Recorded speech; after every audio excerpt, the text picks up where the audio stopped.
প্রিয় ভাই বোনেরা, এই যে এত মানুষ শহীদ হয়েছেন, এত মানুষ আত্মত্যাগ করেছেন, এত মানুষ নির্যাতিত হয়েছেন, কেন এই মানুষগুলো আত্মত্যাগ করলেন, নির্যাতিত হলেন?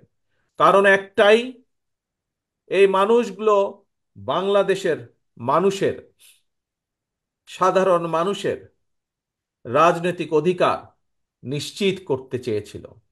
আমরা যে আজকে মুক্ত পরিবেশে কথা বলছি, এই রকম একটি মুক্ত পরিবেশের নিশ্চয়তা নিশ্চিত করতে চেয়েছিল এই মানুষগুলো। কিন্তু আমরা দেখেছি স্বৈরাচার দাবিয়ে রাখতে চেয়েছিল এই বাংলাদেশের মানুষকে।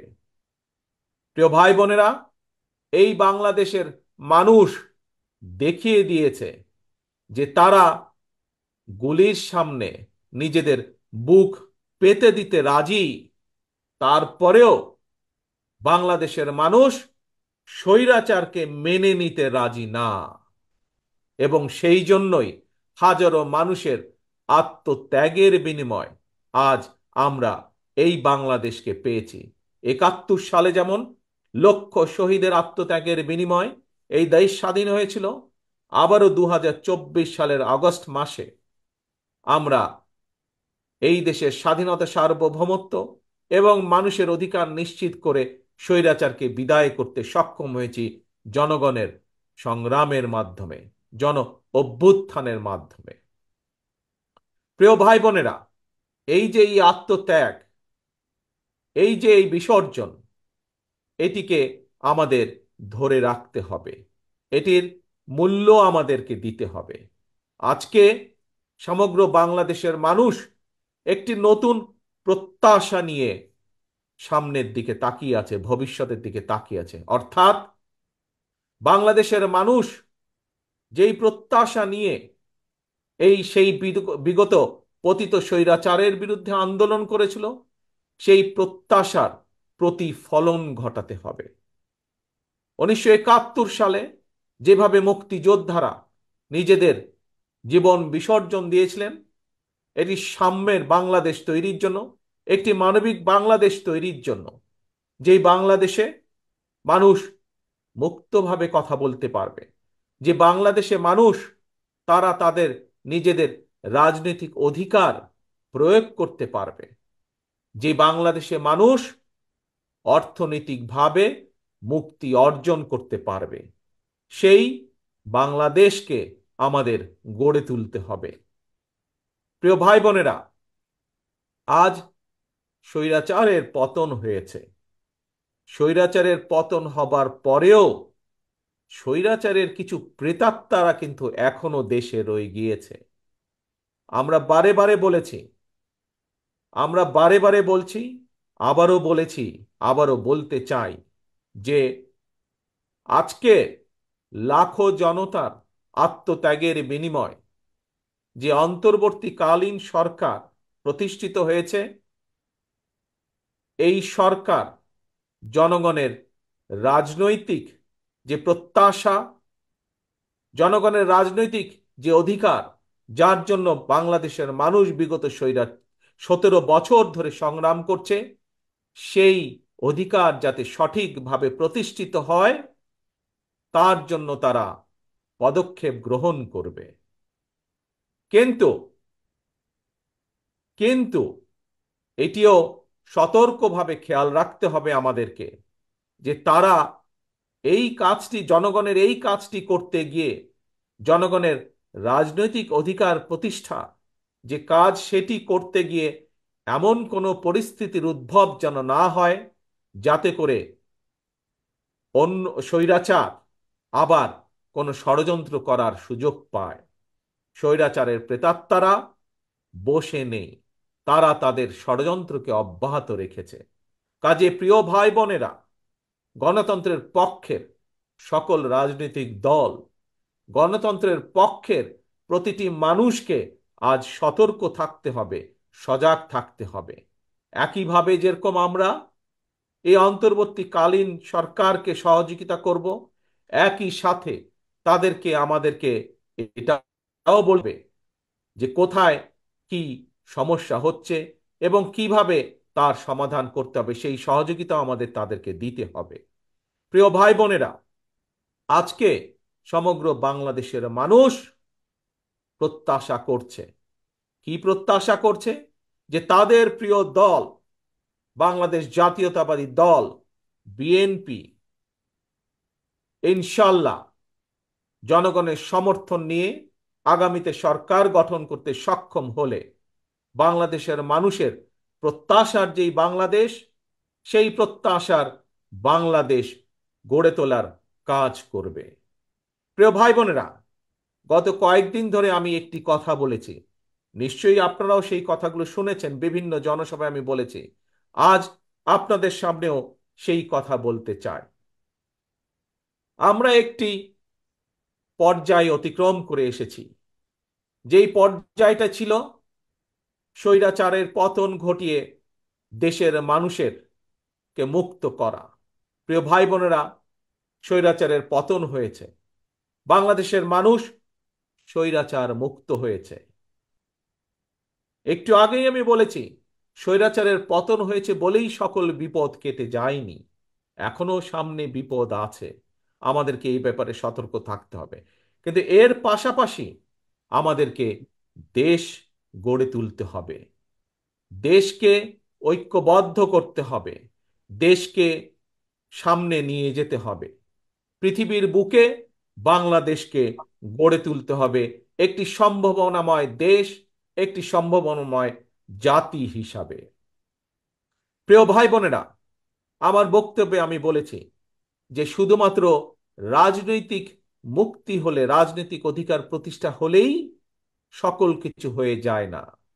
রাজনৈতিক ক্ষমতা অর্জন, রাজনৈতিক অধিকার প্রতিষ্ঠা পাশাপাশি আমাদেরকে বাংলাদেশের মানুষের অর্থনৈতিক মুক্তির সংগ্রামেও জয় যুক্ত হতে হবে। বাংলাদেশের মানুষের অর্থনৈতিক সংগ্রামেও আমাদেরকে জয় পেতে হবে।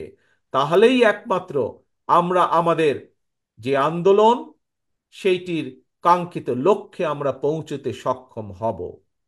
প্রিয় ভাই বোনেরা, বাংলাদেশ, আমি বিশ্বাস করি দৃঢ়ভাবে, আমার সাথে বাংলাদেশের বহু লক্ষ কোটি মানুষ বিশ্বাস করে, বিশেষ করে আজকের তরুণ প্রজন্মের যারা সদস্য, তারা সকলেই বিশ্বাস করেন কি, যে এই বাংলাদেশটি এবং বাংলাদেশের মানুষ একটি সম্ভাবনাময় জাতি। এই বাংলাদেশ একটি সম্ভাবনাময় দেশ। শুধু প্রয়োজন সঠিক পরিকল্পনা, শুধু প্রয়োজন সঠিক নেতৃত্বের।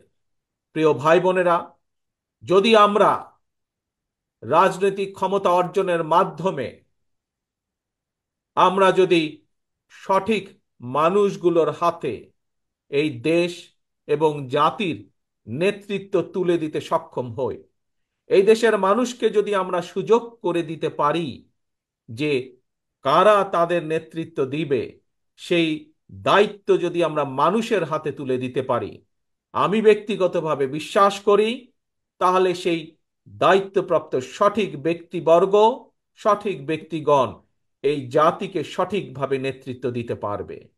যেই নেতৃত্বের মাধ্যমে এই দেশের মানুষ একদিকে যেমন রাজনৈতিক অধিকার প্রতিষ্ঠিত করতে পারবে, একই সাথে অর্থনৈতিক মুক্তিও অর্জন করা সম্ভব সেই সঠিক ব্যক্তিদের নেতৃত্বের মাধ্যমে। প্রিয় ভাই বোনেরা, বাংলাদেশের প্রত্যেকটি, সমগ্র বাংলাদেশ যেমন একটি সম্ভাবনাময় দেশ, ঠিক একইভাবে আমি বিশ্বাস করি বাংলাদেশের প্রতিটি অঞ্চল, প্রতিটি জেলা একটি সম্ভাবনাময় এলাকা। আমরা আজ কিশোরগঞ্জে এই জনসভাটি অনুষ্ঠিত হচ্ছে আমাদের, আমরা যদি কিশোরগঞ্জে দেখি, আমার সামনে যত আপনারা হাজার হাজার যে মানুষ আজ এখানে উপস্থিত হয়েছেন, এই জনসভায় উপস্থিত হয়েছেন, প্রায় প্রত্যেকে আপনারা এখানে, হয়তো দু চারজন অন্য জেলার মানুষ থাকতে পারেন, কিন্তু অধিকাংশ মানুষ এখানে কিশোরগঞ্জ জেলার মানুষ। কিশোরগঞ্জ জেলার সম্পর্কে আমি, কিশোরগঞ্জ জেলা যে কিভাবে একটি বাংলাদেশের মধ্যে অন্যতম একটি সম্ভাবনাময় জেলা, আমি দু একটি কথা দিয়ে আপনাদের সামনে তুলে ধরতে চাই। প্রিয় ভাই বোনেরা, বোরো মৌসুমে আপনাদের এখানে প্রচুর ধান হয়। আপনারা কি জানেন আপনারা কি জানেন যে এই যে হাওর এলাকায় বড় মৌসুমে যে প্রচুর যে ধান হয়, আর বড় মৌসুমে শুধু আপনারা যে ধান উৎপাদন করেন শুধুমাত্র কিশোরগঞ্জ জেলায়, সেটি সমগ্র বাংলাদেশের ভিতরে যে ধান উৎপাদিত হয় তার 16% ধান আপনারা উৎপাদিত করেন। তার মানে দেখুন কত সম্ভাবনাময় একটি জেলা। সমগ্র দেশের 16% ধান একটি অঞ্চলেই আপনারা উৎপাদিত করেন। যদি সঠিক পরিকল্পনা গ্রহণ করা সম্ভব হয়, সঠিক পরিকল্পনা গ্রহণ করা যায়, যদি এই ধান যেই কৃষক ভাইয়েরা উৎপাদন করছেন তাদেরকে যদি রাষ্ট্রের পক্ষ থেকে সঠিকভাবে সহযোগিতা প্রদান করা যায়, তাহলে এই 16%কে আমরা আরো বেশি, হয়তো 20% আমরা করতে সক্ষম, 25% আমরা করতে সক্ষম, কৃষকদেরকে সঠিকভাবে যদি সহযোগিতা করতে সক্ষম হই আমরা। প্রিয় ভাই বোনেরা, আসুন এবার কিশোরগঞ্জের আরেকটি সম্ভাবনার দিক আমরা দেখি। এখানকার যে অষ্টগ্রাম বলেন, ইটনা বলেন, মিঠাপুকুর বলেন, এই এলাকার যে বিশাল হাওর আছে, এই হাওরে বিভিন্ন প্রকারের মাছ উৎপাদিত হয়। এখানে বাংলাদেশের যে মিঠা পানির যে মাছের চাহিদা, এই মাছের চাহিদার বিশাল ভান্ডার হচ্ছে এই এলাকাটি। এখানে রুই বলেন, কাতল বলেন, বোয়াল বলেন, আইল বলেন, বিভিন্ন প্রজাতির মাছ এই হাওর এলাকা হয়। প্রিয় ভাই বোনেরা, বিদেশে এই মাছ কেন আমরা রফতানি করতে সক্ষম হব না? আজকে যদি আমাদের গার্মেন্ট শিল্পের পোশাক রফতানি করে যদি বাংলাদেশ কোটি কোটি বৈদেশিক মুদ্রা বছরে অর্জন করতে সক্ষম হয়, তাহলে কেন আমরা কোনোদিন, যদি আমরা সঠিকভাবে পরিকল্পনা গ্রহণ করতে সক্ষম হই, যদি আমরা মৎস্য চাষী যারা আছেন তাদেরকে যদি সঠিকভাবে রাষ্ট্রের পক্ষ থেকে সহযোগিতা দেওয়া যায়, তাহলে গার্মেন্টস শিল্পর মাধ্যমে যেমন বিশ্বে বাংলাদেশের একটি পরিচিতি, ঠিক একইভাবে মাছ রফতানি করেও আমরা বাংলাদেশে কে পরিচিত করে দিতে পারবো বিশ্বের দরবারে। প্রিয় ভাই বোনেরা, আমাদেরকে বিষয়টি এভাবে চিন্তা করতে হবে। আমরা যেমন বাংলাদেশের মানুষের মাছের চাহিদা পূরণ করতে সক্ষম হব, ঠিক একইভাবে আমরা আমাদের এই মাছ বিদেশেও রফতানি করতে সক্ষম হব, যার মাধ্যমে শুধু যে বৈদেশিক মুদ্রা অর্জিত হবে তা নয়, এই মাছ রফতানির যে বিভিন্ন প্রক্রিয়া আছে, এই প্রক্রিয়ার মাধ্যমে আমরা হাজারো লক্ষ ভাই বোনের কর্মসংস্থানের ব্যবস্থা আমরা করতে পারব।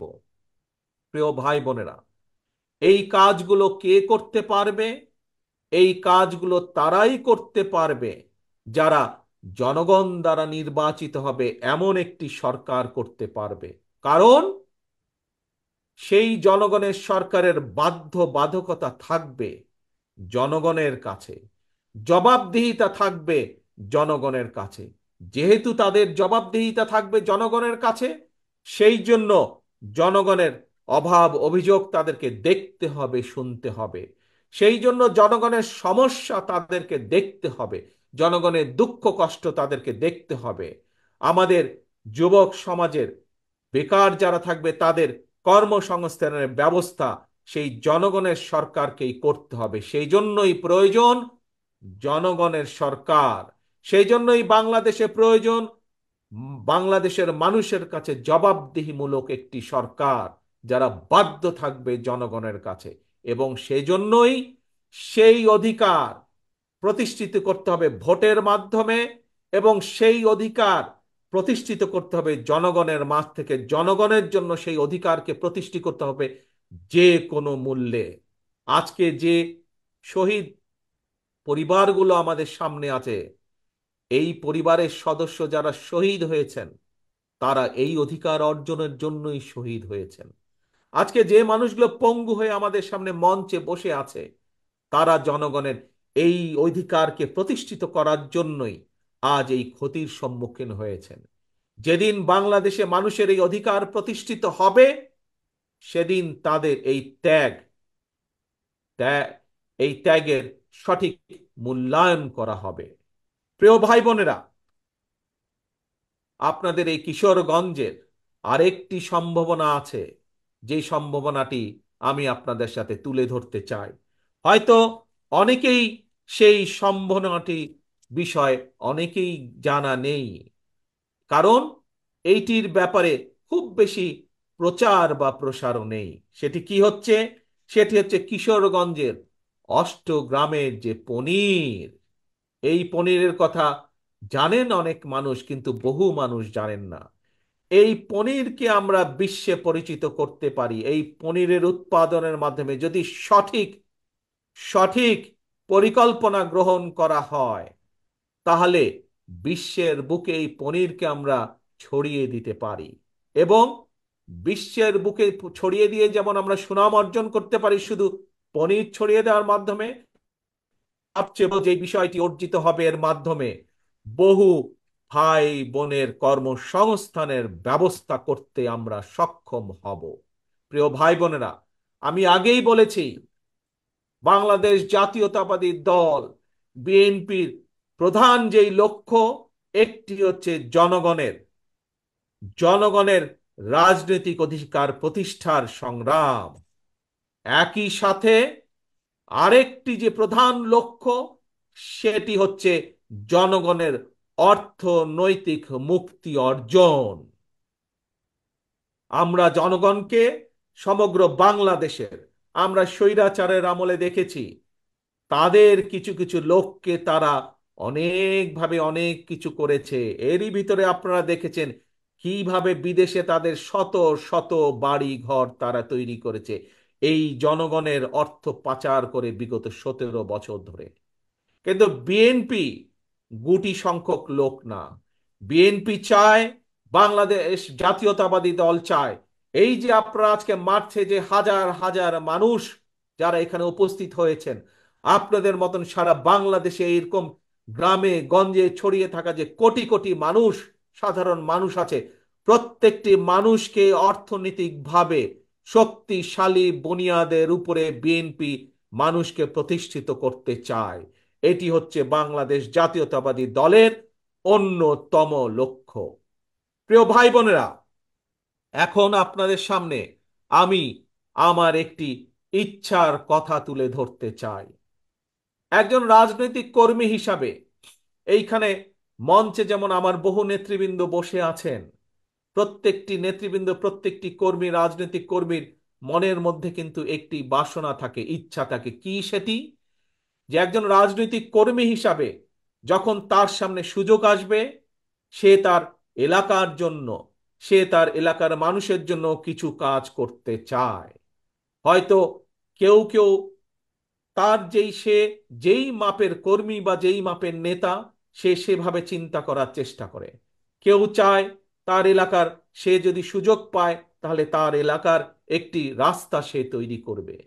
কেউ চায় সে যদি সুযোগ পায়, তার পক্ষে যদি সম্ভব হয়, এলাকার মানুষের সমস্যা হয়তো একটি ব্রিজ, সেই ব্রিজটি তৈরি করবে। কেউ চায় স্কুল স্থাপন করতে, কেউ চায় হাসপাতাল স্থাপন করতে এলাকার মানুষের জন্য, একজন রাজনৈতিক কর্মী হিসাবে। প্রিয় ভাই বোনেরা, আমিও একজন রাজনৈতিক কর্মী। আমারও একটি ইচ্ছা আছে যে কোনোদিন যদি আল্লাহ রহমতে বাংলাদেশের মানুষের সমর্থনে আমাদের পক্ষে যদি সম্ভব হয় দেশের জন্য কাজ করার অতীতের মতন, দেশের মানুষের জন্য কাজ করার অতীতের মতন, তাহলে আগামী দিনে আমি একটি কাজ করতে চাই এই বাংলাদেশের মানুষের জন্য। বিশেষ করে গ্রাম থেকে শুরু করব এই কাজটি। ধীরে ধীরে হয়তো শহর পর্যায়ে যাব আমরা, কিন্তু যেহেতু বাংলাদেশের অধিকাংশ মানুষ বসবাস করেন বাংলাদেশের গ্রামগুলোতে, জেলা পর্যায়ে, উপজেলা বা থানা পর্যায়ে, গ্রাম পর্যায়ে, সেই জন্য তাদের কাছে এই পরিকল্পনা বা কাজটি আমি নিয়ে যেতে চাই। কি সেই আমার পরিকল্পনা? আমার পরিকল্পনাটি হচ্ছে প্রত্যেকটি পরিবারের জন্য, মানুষ নয়, পরিবার হিসাবে আমরা বাংলাদেশে কতগুলো পরিবার আছে সেই পরিবারগুলোকে আমরা নির্দিষ্ট করব, এবং প্রতি পরিবারকে আমরা রাষ্ট্রের পক্ষ থেকে একটি ফ্যামিলি কার্ড দিব। কি কার্ড? ফ্যামিলি কার্ড দিব।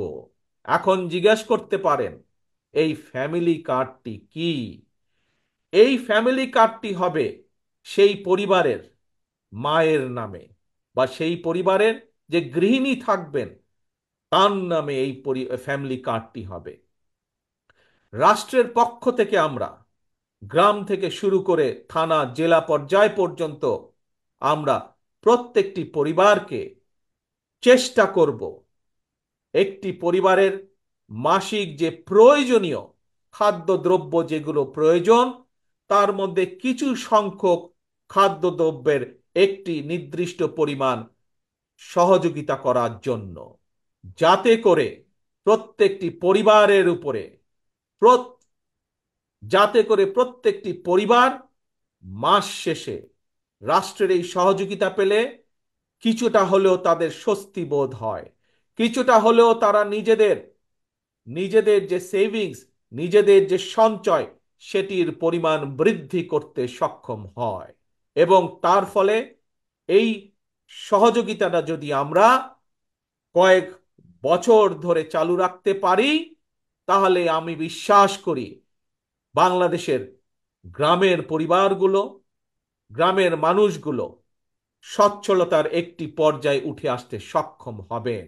অর্থাৎ রাষ্ট্র সরাসরিভাবে প্রত্যেকটি পরিবারের পাশে, রাষ্ট্রের সামর্থ্য অনুযায়ী প্রত্যেকটি পরিবারের পাশে দাঁড়ানোর চেষ্টা করবে, তাদেরকে সহযোগিতার করার চেষ্টা করবে, তাদেরকে সাহায্য করার চেষ্টা করবে, যাতে করে তারা স্বাবলম্বী হয়ে উঠতে পারে।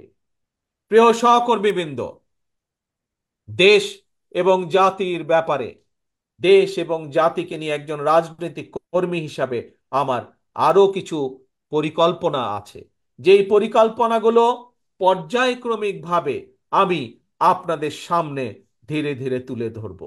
আজ একটি পরিকল্পনার কথা আপনাদের সামনে তুলে ধরলাম, ফ্যামিলি কার্ড।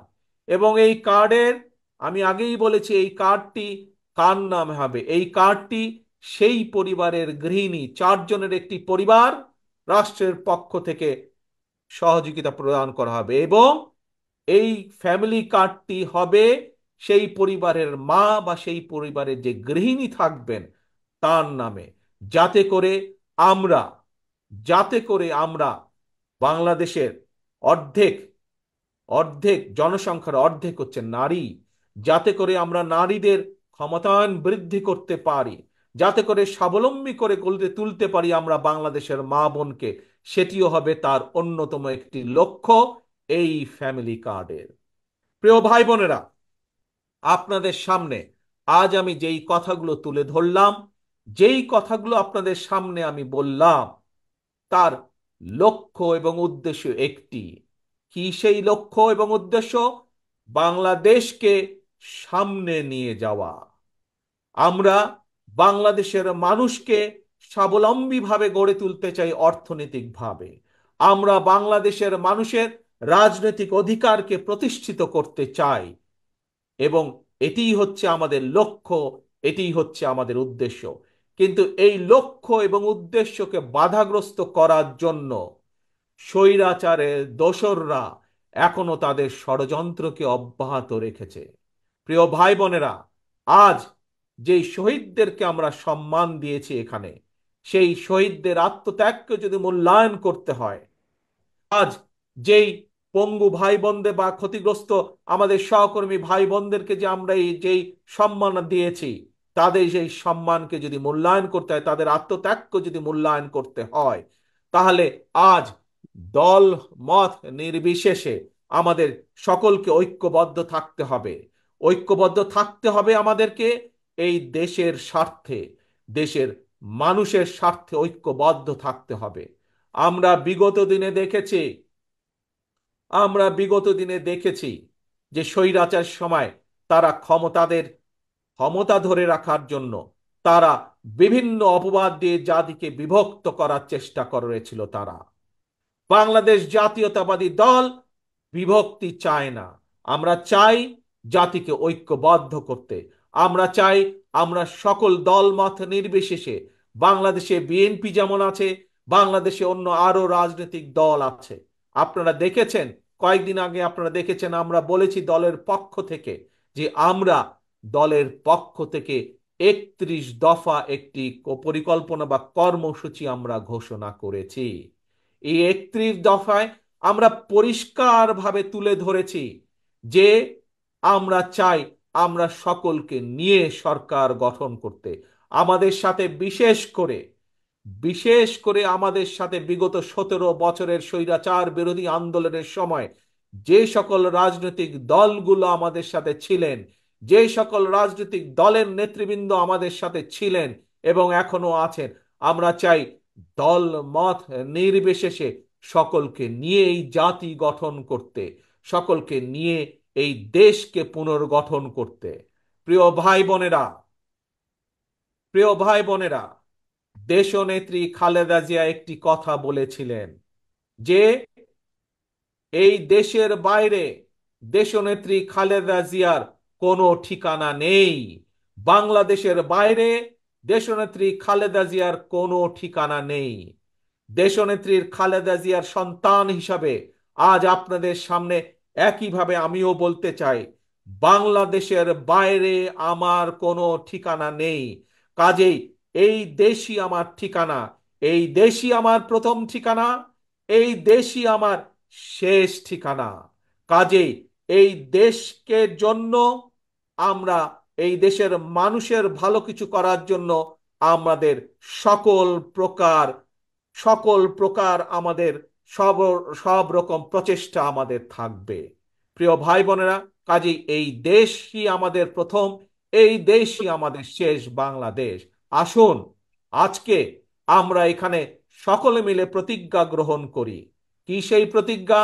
যেই শত হাজার মানুষ আত্মত্যাগ করেছেন স্বৈরাচারকে বিদায়ের জন্য, যেই হাজারো মানুষ নিজেদের ক্ষতির সম্মুখীন হয়েও দমে যাননি স্বৈরাচারকে বিদায় করার জন্য, সেই মানুষগুলোকে সম্মাননা জানিয়ে, সেই মানুষগুলোর আত্মত্যাগকে মূল্যায়ন করে আমরা সকলে ঐক্যবদ্ধ থাকি।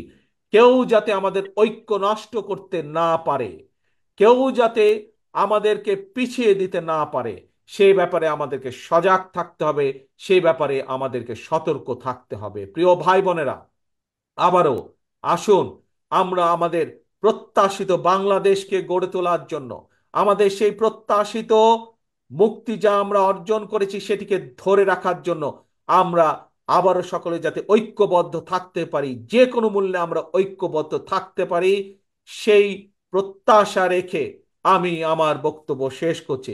ইনশাল্লাহ আপনাদের সাথে আবারও দেখা হবে, আবারও কথা হবে। আল্লাহ হাফেজ। বাংলাদেশ জিন্দাবাদ। বাংলাদেশ জাতীয়তাবাদী দল জিন্দাবাদ।